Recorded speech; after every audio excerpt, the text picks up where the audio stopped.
ఈరోజు ఎమ్మెల్సీ కవిత గారు చేసినటువంటి కామెంట్ చూస్తే కేసీఆర్ గారి అసలు రంగు బయటపడ్డది. బీజేపీ బీఆర్ఎస్ దోస్తాను కూడా తెలంగాణ ప్రజలు గమనిస్తున్నారు. గతంలోనే బీజేపీలో బీఆర్ఎస్ను విలీనం చేయాలని చెప్పి చేసినటువంటి కుట్రల విషయంలో కూడా కవిత గారు స్పందించడం, అదేవిధంగా బీజేపీ బీఆర్ఎస్ దోస్తాను కూడా ఏ రకంగా పార్లమెంట్ ఎలక్షన్లో కానీ ఎమ్మెల్సీ ఎలక్షన్లో కానీ వాళ్ళ పొత్తులు ఇవాళ కవిత గారి మాటల్లో తెలిసిపోయింది. మరి బీఆర్ఎస్ బీజేపీ విలీనం వెనుక దాగున్న నిజాలేంది, కవిత గారు ఒక్కొక్కటి బయట పెడుతుంటే కేసీఆర్ అసలు రంగు బయటపడ్డది. ముఖ్యంగా కేటీఆర్ కుటుంబంలో ఉన్నటువంటి తగాదాలను వాళ్ళ గొడవలను సర్దిద్దుకెళ్ళినటువంటి కేటీఆర్ ఇలా మా గౌరవ ముఖ్యమంత్రి గురించి మాట్లాడుతున్నాడు. నీ కుటుంబ గొడవలనే నువ్వు చక్కదిద్దుకున్నవి తెలంగాణ ప్రజలను ఏ రకంగా ఉద్ధరిస్తావని చెప్పి గతేళ్ళ మీ 10 ఏళ్ల పాలనలో తెలంగాణ ప్రజలు గమనించే కదా మిమ్మల్ని ప్రతిపక్షంలో కూర్చోబెట్టారు. ఇలా కవిత గారు మీ సోదరి ఓ ఇంట్లో సోదరిమని ఎదుగుతుంటేనే చూసి ఓర్వలేని కేటీఆర్ తెలంగాణ ఆడపడుచుల పట్ల ఏ రకంగా ఆయనకు ఉందో, ఏ రకంగా గౌరవిస్తాడో మరి కేటీఆర్ ఒకసారి ఆలోచన చేసుకోవాల్సిన అవసరం ఉంది. ఇలా కవిత గారు నిజంగా కూడా కేటీఆర్ గారి అసలు రంగు అసలు కుట్రలను కూడా బయట పెట్టింది. ఆమె మాట్లాడిన మాటలు చూస్తుంటే నిజంగా కూడా బీఆర్ఎస్ను బీజేపీలో విలీనం చేసే దశగా ముందుకు పోతుందని చెప్పి ఇలా తెలంగాణ ప్రజలు గమనిస్తున్నారు. మొన్న జరిగినటువంటి పార్లమెంట్ ఎలక్షన్లు కానీ ఎమ్మెల్సీ ఎలక్షన్లు కానీ మీరు లోపాయకార ఒప్పందం చేసుకొని చీకటి ఒప్పందాలతోటి ఇవాళ తెలంగాణలో 8 పార్లమెంట్ సీట్లు బీజేపీ గెలవడానికి బీఆర్ఎస్ పరోక్షంగా సహాయం చేసిందాన్ని కవిత బయట పెట్టినందుకు సంతోషిస్తున్నాం.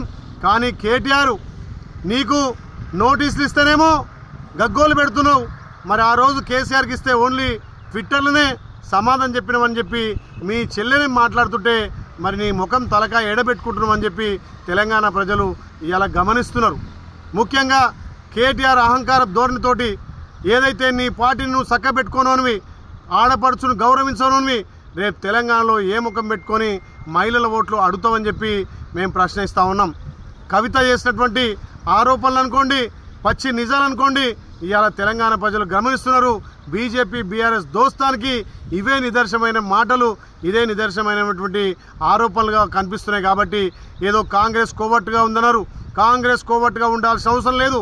కాంగ్రెస్ పార్టీ ప్రజల పక్షాన ప్రజల గొంతుకగా ప్రజాపాలన చేస్తుంటే మా గౌరవ ముఖ్యమంత్రి చేస్తున్నటువంటి అభివృద్ధి కార్యక్రమాలు చూసి ఓర్వలేక రోజో రకంగా ట్విట్టర్లో పెట్టడం, ఇవాళ నీ పార్టీలో ఉన్నటువంటి అనైక్యతను నువ్వు గుర్తెరగక పార్టీ నుంచి మీ చెల్లెలు సాగనంపడానికి నువ్వు చేస్తున్న కుట్రను మీ చెల్లె పసిగట్టింది. కాబట్టి ఇవాళ మీ పార్టీలో జరుగుతున్నటువంటి అంతర్గత కలహాలు కానీ మోసాలు కానీ బీజేపీ బీఆర్ఎస్ దోస్తాను కూడా కవిత బయట పెట్టినందుకు ఇవాళ తెలంగాణ ప్రజలు అన్ని గమనిస్తున్నారు. రేపు రాబోయే రోజుల్లో తప్పకుండా బీజేపీలో బీఆర్ఎస్ విలీనం చేయడానికే కేసీఆర్ పూనుకుండు. కాబట్టి కేటీఆర్ గారి నిజ స్వరూపాలను, వాళ్ళకు ఉన్నటువంటి స్వార్థ రాజకీయాలను ఇవాళ కవిత గారు బయట పెట్టినందుకు నిజంగా కూడా చాలా సంతోషం.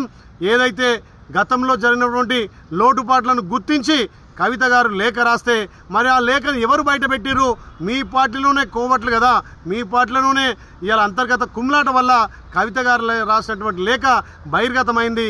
ఆ లేఖలో కూడా కేసీఆర్ గత 10 ఏళ్లలో ఎట్లా ప్రజలను విస్మరించారు, ప్రజలకు ఏ రకంగా అన్యాయం చేసిర్రు, పార్టీ ఎట్లా అణగారిపోయిందో కవిత గారు చక్కటి సూచనలు మీకు ఇచ్చారు. కాబట్టి ఓర్చుకోలేక కవితను బయటికి పంపాలని చెప్పి మీ కుటుంబ తగాదాలు ఇలా మా పార్టీని రుద్దాలని చెప్పి బీజేపీ బీఆర్ఎస్ 2 కలిసి మా పార్టీ మీద దుష్ప్రచారం చేస్తున్నారు. మీ పింక్ మీడియా సోషల్ మీడియా ద్వారా మా పార్టీని బదనాం చేయాలి. మా ప్రజాపాలన ద్వారా ప్రజలకు అందిస్తున్నటువంటి సంక్షేమ పథకాల అభివృద్ధిని చూసి ఓర్వలేక కేటీఆర్ గారు ఇట్లా ట్విట్టర్ ద్వారా స్పందించడం నిజంగా విడ్డూరంగా ఉంది. ఇప్పటికైనా మీరు బుద్ధి తెచ్చుకొని సోయి తెచ్చుకొని మీ కుటుంబాన్ని చక్కన పెట్టి మీ పార్టీని బీజేపీలో విలీనం చేస్తారా, లేకపోతే ప్రజలకు ఏ రకంగా సమాధానం చెప్తారో కేటీఆర్ చెప్పాల్సిన అవసరం ఉంది. ఇవాళ ఒక ఆడబిడ్డనే ఓర్వలేని మీరు తెలంగాణ ఆడపడుచులను ఏ రకంగా గౌరవిస్తారో కేటీఆర్ సమాధానం చెప్పాల్సిన అవసరం ఉందని చెప్పి కేటీఆర్ గారిని హెచ్చరిస్తున్నాం.